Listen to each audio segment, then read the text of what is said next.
بسم الله الرحمن الرحيم.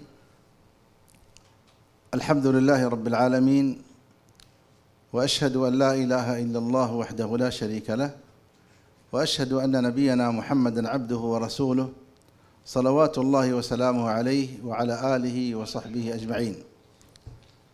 أما بعد، سعادة محافظة خليص، سعادة رئيس النادي الأدبي بجدة، سعادة رئيس مركز الضبية والجمعة، سعادة مدير اللجنة الثقافية بمحافظة خليص، الإخوة الحضور، أحييكم بتحية الإسلام الخالدة، السلام عليكم ورحمة الله وبركاته. ونشكر للجميع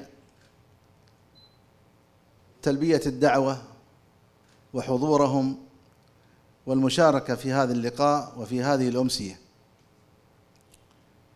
التي تهتم بالعلم ونشره منذ نشأته، وكما يقولون: من ليس له ماض فليس له حاضر. نعيش الليلة هذه الأمسية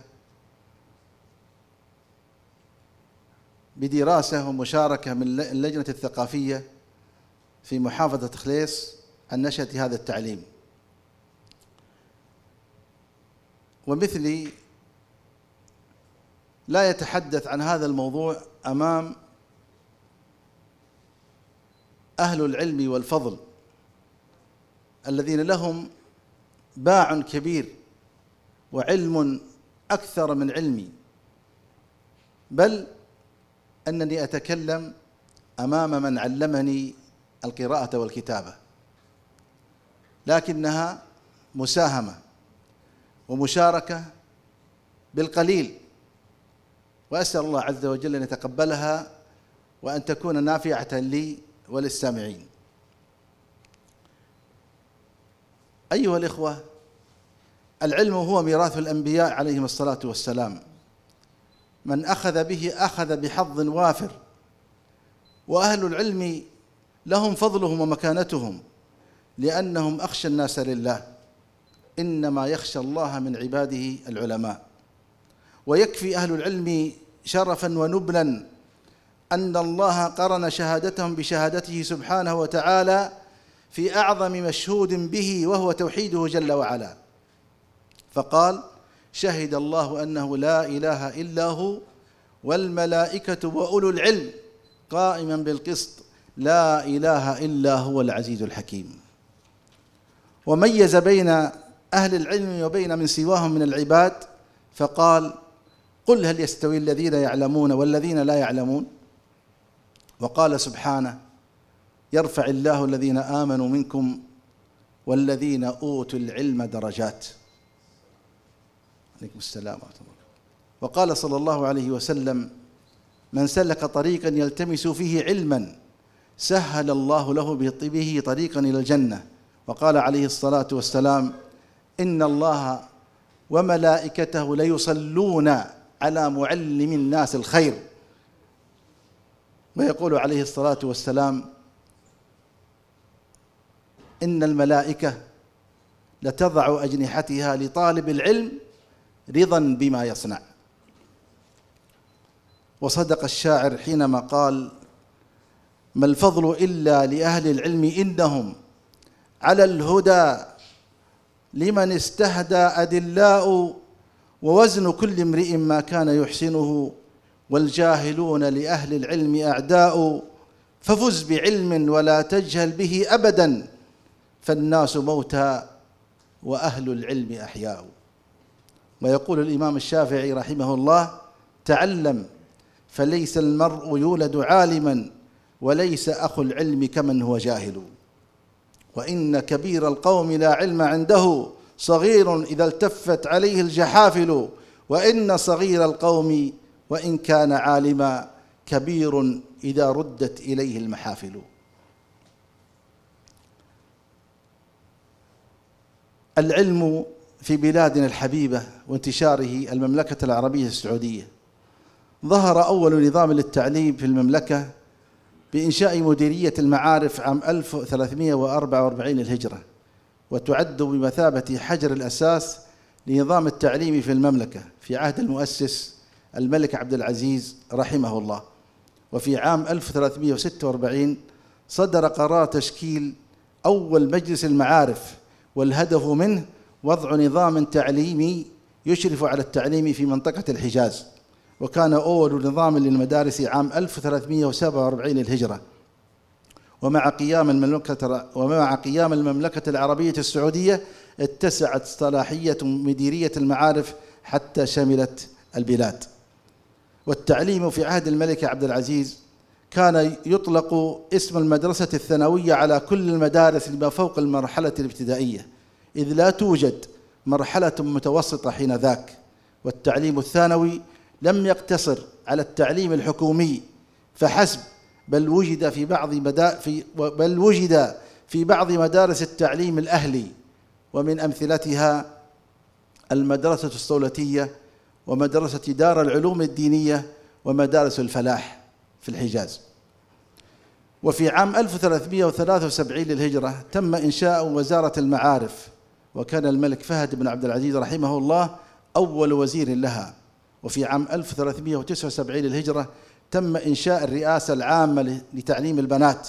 وفي عام 1423 انضمت الرئاسة إلى وزارة المعارف. وفي عام 1436 تم دمج وزارتي التعليم والتعليم العالي في وزارة واحدة، وزارة التعليم. وأما الحديث عن قصة التعليم في المملكة العربية السعودية، فقد مر التعليم في المملكة قبل تأسيسها وقبل إرسائها نظاماً ب3 مراحل: مرحلة التعليم في المساجد، ومرحلة التعليم في الكتاتيب. وكانت المناهج الدراسية في كلتا المرحلتين تعتمد على حفظ القرآن والقراءة والإملاء والخط والحساب. أما المرحلة الثالثة فهي مرحلة التعليم النظامي.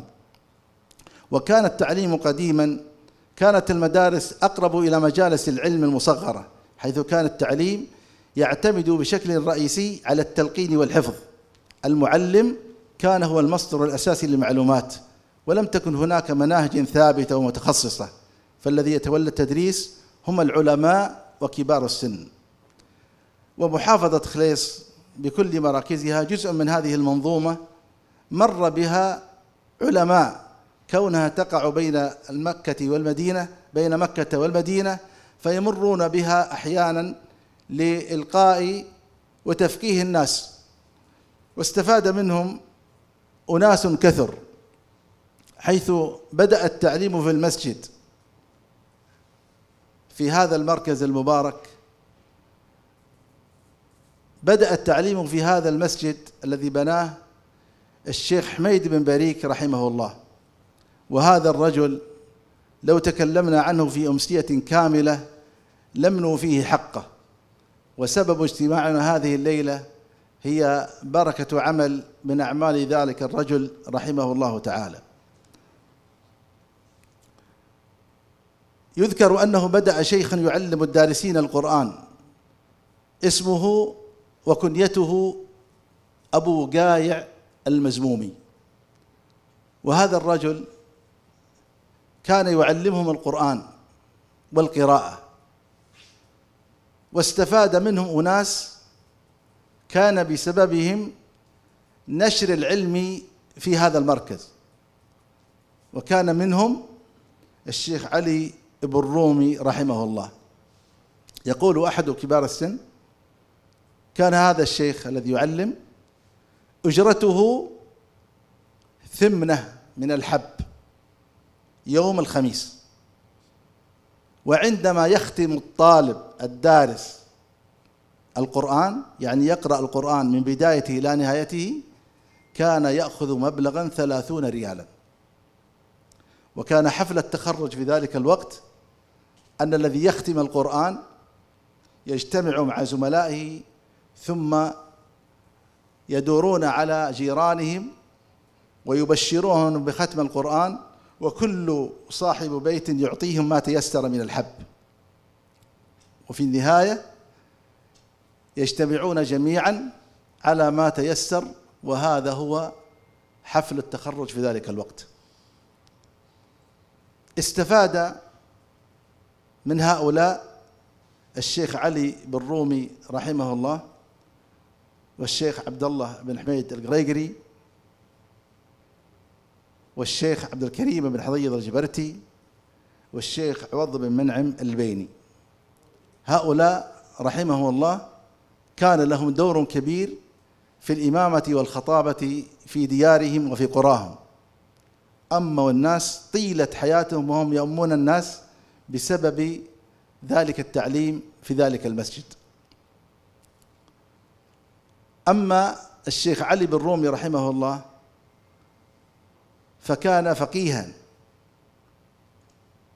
وكان يختم القرآن، وهذا سبب تأهله فيما بعد، وهذه توطئة لافتتاح هذه المدرسة التي في الحقيقة أن أخبارها من الحاضرين أفضل من الأخبار التي عندي، وما تلقيته كله عن كبار السن، بل بعضهم موجود معنا.